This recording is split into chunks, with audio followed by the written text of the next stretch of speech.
ሰላም ክቡራን ቤተሰቦቻችን እንደምን አላችሁ? በአጭር ጊዜ በተወሰኑ ቪዲዮዎች ቻናላችንን ስለወደዳችሁ በብዙ አብራችሁን ስለሆናችሁ እጅግ አድርገን ነው የምናመሰግነው። ይህንንም በማድረጋችሁ ደግሞ ምስጋናችንን ከመግለጽ በዘለለ አክብሮታችንን ለማሳየት ለ10 ቤተሰቦቻችን የሚሆን ሽልማትን ይዘን መተናል። በዚህ ቪዲዮ ስር 10 እድለኛ የሚሆኑ ቤተሰቦቻችንን የ100 ብር የሞባይል ካርድ የምንሸልም ይሆናል። ይህንንም ሽልማት ለማግኘት ከናንተ የምንጠብቀው ነገር 4 ነገሮችን ነው። የመጀመሪያው ቻናሉን ሰብስክራይብ ማድረጋችሁ ግድ ነው። በቀጣይነት ደግሞ እስካሁን በለቀቅናቸው ቪዲዮዎች ስር በመግባት ቪዲዮን ላይክ ማድረግ፣ ኮሜንታችሁን መጻፍ እንዲሁም ደግሞ ለወዳጆቻችሁ ያንን ቪዲዮ ማጋራት ይጠበቅባችኋል ማለት ነው። እድለኛ የሆኑና ቀድሞ እነዚህን የተባሉ 4 ነገሮችን ማሳካት የቻሉ ቤተሰቦቻችንን ለእያንዳንዳቸው የ100 ብር ካርድ የምንሸልም ይሆናል። በቀጣይም ተመሳሳይ የሆኑ የጊቫዌ ፕሮግራሞችን የምናስቀጥል ነው የሚሆነው። እስካሁን ላለው አብሮነታችሁ እጅግ አድርገን እናመሰግናለን። እናንተ ባበረታችሁን ቁጥር የተሻሉ ስራዎችንም ወደ እናንተ ይዘን የምንመጣ ይሆናል። አሁኑኑ በኮሜንት መስጫው ላይ በመግባት የ100 ብር ካርድ ተሸላሚ የሚያደርጋችሁን ቻሌንጅ እንድትሳተፉ በአክብሮት እንጋብዛለን። በቀጥታ እንግዲህ ወደ ዛሬው ቪዲዮአችን እናመራለን። እርግጠኛ ነኝ ሁሉም ወንድ ተመራጭና ትኩረት የሚስብ ወንድ መሆን ይፈልጋል። ነገር ግን ያንን ነገር እንዴት ነው ማድረግ ያለበት የሚለውን አያውቅም። አንዳንድ ወንዶች ደግሞ አሉ፣ በሌሎች ወንዶች ይከበራሉ፣ በሴቶች ደግሞ ይፈልጋሉ። በትምህርት ቤት ውስጥ በዩኒቨርሲቲ ውስጥ ስለነሱ ይወራል።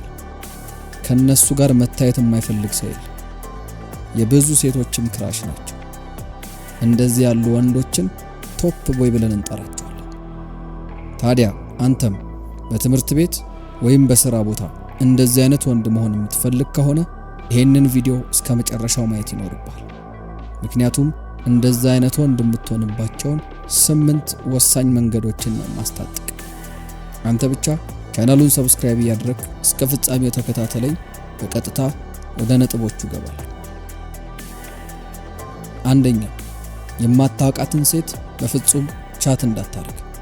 ያንተን ክብር ያንተን ቦታ ዝቅ ሊያደርገው የሚችለው ነገር የማታውቃትን ሴት ማለትም ትውውቅ የሌላችሁን ሴት ኢንስታግራም ላይ በመሄድ ስልኳን ከሌላ ሰው በመቀበል ከሷ ጋር ለማውራት መሞከር። እሷን ለማግኘት ቀላሉ መንገድ ሊመስል ይችላል። ነገር ግን እውነታው ያንተን ቦታ ያንተን ፍሬም ነው የሚቀንሰው።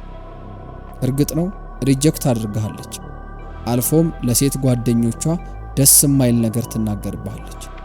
ስምህ የሚጠፋበት መንገድ በጣም ሰፊ ነው። ነገር ግን ቶፕ ቦይ የምንላቸው ወንዶች እንደዚህ አያደርጉ። የሚያውቋትን ለነሱ አትራክሽን ወይም ደግሞ ስበት ያላትን ለነሱ ፍላጎት ያላትን ልጅ ቴክስት ያደርጋሉ። ባጭሩ የማታውቁትንና ፍላጎቱን ላላሳያችሁ ሰው በፍጹም ፍላጎታችሁን እንዳታሳዩ የመጀመሪያው ወሳኙ ነጥብ። ሁለተኛ፣ በፍጹም ትኩረትን እንዳታሳድድ።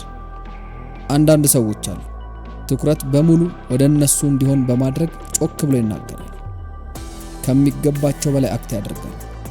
አስተማሪ በሚያስተምርበት ወቅት ከሁኔታው ውጪ ጮክ ብሎ ይናገራል።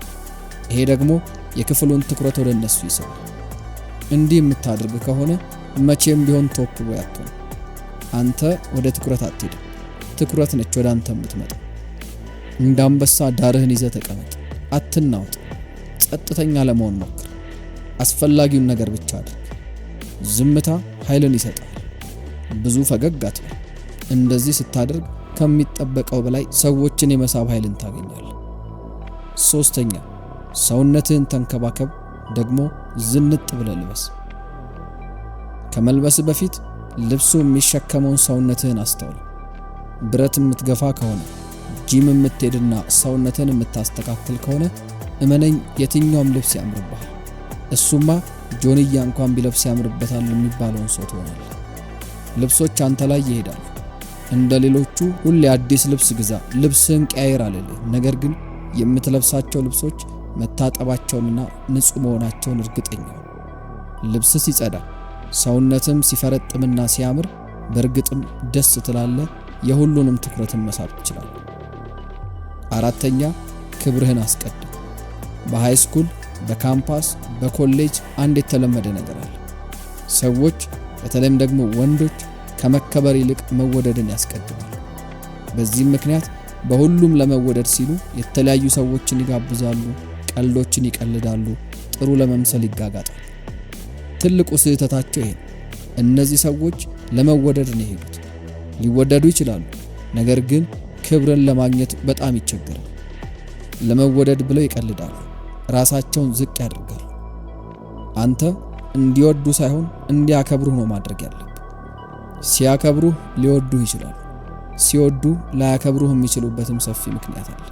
ስለዚህ ምንጊዜም ቢሆን ከየትኛውም ነገር በላይ መጀመሪያ ማስቀደም ያለብህ ክብርህን ነው ማለት ነው። 5ኛ ከማን ጋር እንደምትሆን ምረጥ። በደንብ አድምጠኝ። ካንተ ጋር የሚውሉ ጓደኞች ሊያስንቁህም ሊያስከብሩህም ይችላሉ። ስለዚህ ማነው አብሮኝ የሚሆነው የሚለውን በጥንቃቄ መምረጥ ይኖርባል። አሪፍ ጀማ ወይም ደግሞ ግሩፕ መመስረት አለብህ። ያ ጀማ ፈሪ መሆን የለበትም። ኳሊቲያቸውና ስብዕናቸው የወረዱ ሰዎች መሆን የለባቸው። ጽድት ያሉ ኳሊቲ ያላቸው ሰዎች ናቸው አጠገብ መሆን ያለባቸው። ኔጌቲቭ ኢነርጂ ካላቸው ሰዎች ጋር፣ ሰዎችን ከሚያስቀይሙ ሰዎች ጋር መሆን እርግጠኛ ከሆንክ መነኝ ያ ነገር ወደ አንተ ይተላለፋል፣ አንተንም ወደ ታች ነው የሚጥል። አንድ ሰው በዙሪያ ያሉ 5 ወዳጆቹ ድምር ውጤት ነው የሚባለው ለዚህ ነው። ስለዚህ ማነው አጠገቤ የቆመው? ያ ሰው ምንድነው? ምን አይነት ስብዕና አለው? ስለ ህይወት ምን አይነት አመለካከት አለው የሚለውን በሚገባ ፈትሽ። ወደድክም ጠላህም አንተ በዙሪያ ያሉ 5 ሰዎች ድምር ውጤት ነው። ስለዚህ በዙሪያ ያሉ ሰዎች ተደምረው የሚመጣው ውጤት ጥሩና ኳሊቲ ያለው ህይወትን የሚሰጥ መሆኑን ለማረጋገጥ የግዴታ እነዛ ሰዎች በዛ ልክ አንተ የምትፈልገውን ነገር የሚመጥኑ ናቸው ወይ የሚለውን በተጠንቀቅ መምረጥ ነው ያለው። ጓደኛህን ንገረኝና ማንነትህን እነግርሃለሁ እንደሚባለው ሁሉ አብረውህ የሚሆኑ ሰዎችን በማስተካከል አንተም የተሻለ ሰው መሆን ትችላለህ ማለት ነው። 6ኛ ሶሻል ሚዲያ ነው። ማህበራዊ ሚዲያን በደንብ መጠንቀቅ አለብህ። እስኪ ኢንስታግራምህን፣ ቴሌግራምህን፣ ፕሮፋይልህን ተመልከተው። እርግጠኛ ነኝ አገጭህን ይዘህ የተነሳው ፎቶ ወይም ደግሞ በጭስ ውስጥ ተደብቀህ የተነሳው ፎቶ ሊኖር ይችላል። ይሄ ነገር ፊክስ ሊደረግ ይገባል። ወደ ቀጣይ ህይወት ከማለፍ በፊት የግድ ፕሮፋይልህን መንከባከብ አለብህ። ያንተ ፕሮፋይል ክብር ያስገኝልሃል ወይም ደግሞ ክብር ያሳጣል። የምትለጥፋቸው ፖስቶች የተጋነኑ አይሆኑ፣ ነገር ግን አሪፍ የሚባል የወንድ ፎቶ እንዲሆኑ አድርግ። የሆነ ትሬንድ መጣ ብለህ ያገኘውን ነገር በሙሉ መከተል የለብህም። የሚመጡ ነገሮች ወይ ካንተ ጋር አብረው ይሄዳሉ ወይም ደግሞ በፍጹም ላንተ የማይስማሙ ናቸው። ስለዚህ የትኞቹ ናቸው የበለጠ አክብሮትን የሚያስገኙልኝ፣ የበለጠ ገጽታዬን የሚያስተካክሉልኝ የሚለውን በተጠንቀቅ ነው መምረጥ ያለብህ። ወደ አፍ የመጣ በሙሉ ወጥቶ እንደማይናገር ሁሉ ይሄ ነገር ሶሻል ሚዲያ ላይ መውጣት አለበት የሚል ሐሳብ በመጣልህ ቁጥር ሁሉ ያገኘውን ነገር መለጠፍ የለብህም። ሰዎች ያንተን የማህበራዊ ሚዲያ ፕሮፋይሎች በማየት ብቻ ማንነትህን ስለሚገምቱ የግድ ሶሻል ሚዲያ አጠቃቀምህን ማስተካከል መቻል አለብህ። 7ኛ ገንዘብ። ይኸውልህ ሀብታም መሆን ሳይሆን ገንዘብ መያዝ ያስፈልጋል። እመነኝ፣ ገንዘብ ብዙ ችግሮችን ይፈታል። ነገሮችን ቀለል ባለ መንገድም እንድታልፋቸው ያግዛል። ስለዚህ ከወዲሁ ስኪሎችን አዳብር። ሳይድ ሃስል ወይም ደግሞ ጎን ለጎን የሚሰሩ ስራዎችን ብትሰራ ላንተ መልካም ነው። በህይወት ውስጥ በተማርከው ነገር በሙሉ ስራ ታገኛለህ ማለት አይደለም። በትምህርት ህይወት ውስጥ በምታልፍባቸው መስመሮች የህይወት ትምህርቶችን ነው የበለጠ የምታዳብረው። ነገር ግን በተማርከው ያ ስራ የማይኖር ከሆነ በጎን የምታዳብራቸው ዘመኑ የሚፈልጋቸው ክህሎቶች ናቸው አሁን ላይ አንተን በሚገባ ማኖር የሚችሉት። ስለዚህ በቂ የምትለው ህይወትህንም ለማስቀጠል የሚሆን ገንዘብን ማግኘት የምትፈልግ ከሆነ የግድ ጎን ለጎን በርካታ ክህሎቶችን ማዳበር መቻል አለብህ። ያኔ በቂ የምትለው ነገሮችንም መሻገር የምትችልበትን ገንዘብ ታገኛለህ ማለት ነው። 8ኛ በራስ መተማመን። የቶፕ ቦይ ዋናው መገለጫ በራሱ መተማመን ነው። በራስ መተማመን የሚመጣው እችላለሁ ወይም ደግሞ አደርገዋለሁ ከማለት ሊመስል ይችላል። ነገር ግን ያ አስተሳሰብ ፍጹም ስህተት ነው።